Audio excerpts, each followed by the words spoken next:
She banged on the old wooden gate so hard it shook. And before I could even open my mouth, she stormed right in, pointing her finger at me like she owned the place. "You can't be here! This land belongs to the HOA now," she yelled, waving a crumpled piece of paper that looked more like something she printed in her basement than a legal notice. I stood there on the front porch of my grandpa's, a 50-year-old ranch, the very land he had built with his bare hands, trying to process her audacity. My fists clenched, but I kept my voice steady. "This is my family's ranch. I just inherited it last week." She smirked as if I was a little kid lying about his homework. "Inherited or not, I'll have the sheriff drag you out tonight." Her voice carried down the dirt road, loud enough for the neighbors to peek out from behind curtains, pretending not to watch. My chest burned, but I stayed calm. I knew something she didn't. Still, she kept pushing, stomping up the porch steps like she was ready to evict me right there. "I've already called the cops," she sneered. "You'll be in handcuffs before sundown." I let out a slow breath, my eyes fixed on the horizon where the old oak trees met the fading sky. For a moment, it felt like Grandpa was still here, whispering not to let anyone trample on what he fought to keep. "Karen," I said, my tone sharp enough to cut through her fake authority, "you might want to be careful who you threaten."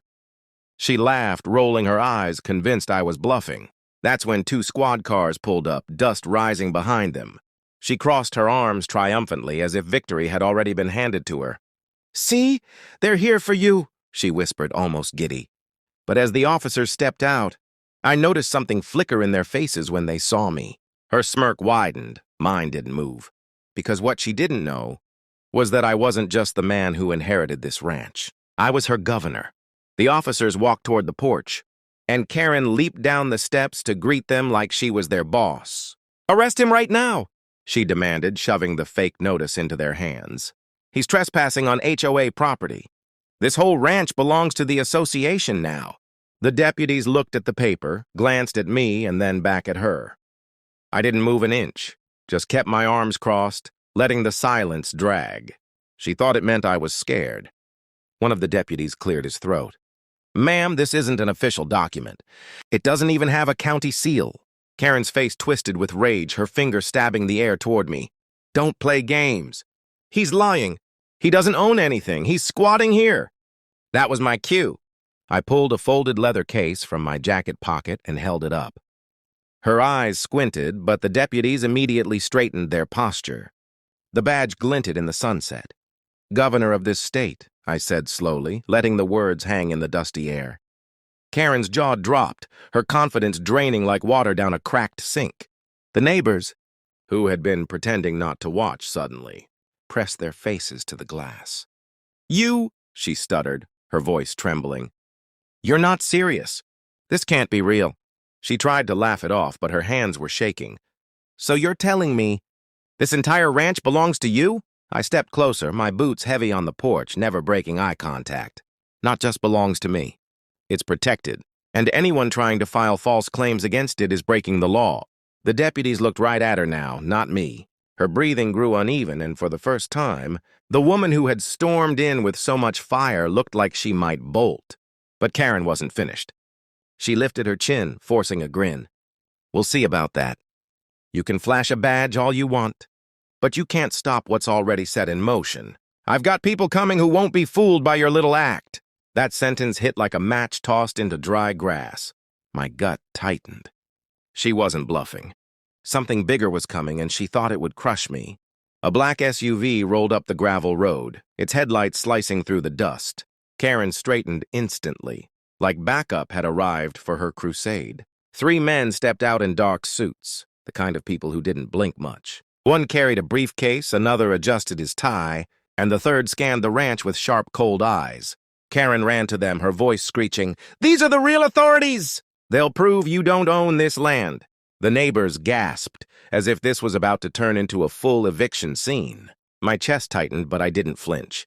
The man with the briefcase snapped it open on the hood of the SUV, pulling out a thick stack of papers.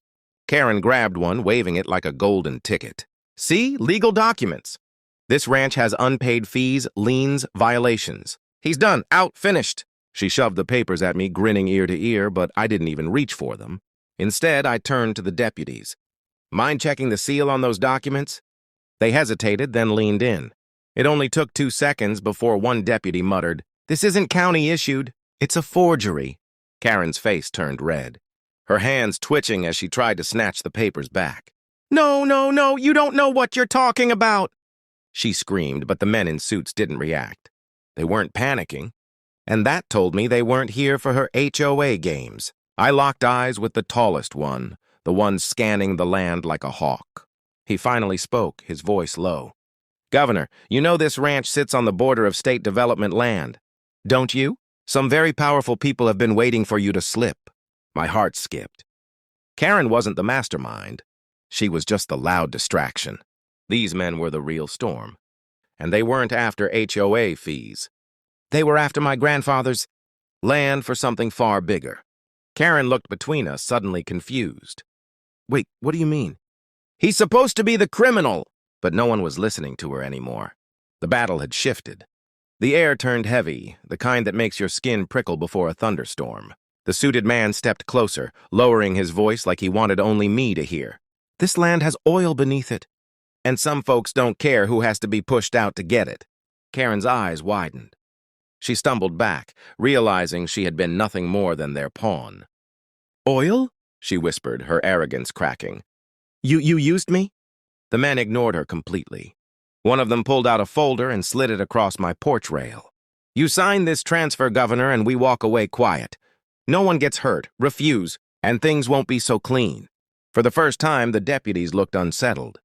They weren't sure if they were staring at a land dispute or a setup way above their pay grade. Karen tried to regain her footing, jabbing her finger at me again.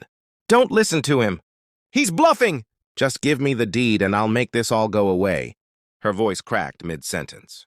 I leaned forward, my hand pressing on the old wooden rail that my grandfather once carved. My voice came out calm, steady, but sharp as glass. "You think I'm going to sell out my family's land to a bunch of suits, hiding behind fake papers? My grandfather built this ranch before your association even existed. And if you think I'm scared of threats," I pulled out my phone, tapping once. "You should know every word you just said is being recorded, live." The men froze, their eyes darting to the phone in my hand. Karen gasped, covering her mouth. "Live? To who?" The faint sound of static came from the phone. Then a voice crackled through the speaker. "Copy that, Governor. State Patrol is 2 minutes out." Karen's knees buckled. The suits stiffened. The neighbors' curtains flew open wide now, their faces glowing in the porch light. I looked right at Karen, my voice low but steady. "You wanted me gone. You wanted me humiliated, but now you're about to watch the people you trusted get dragged out in handcuffs." And in that moment, the sound of sirens echoed down the dirt road.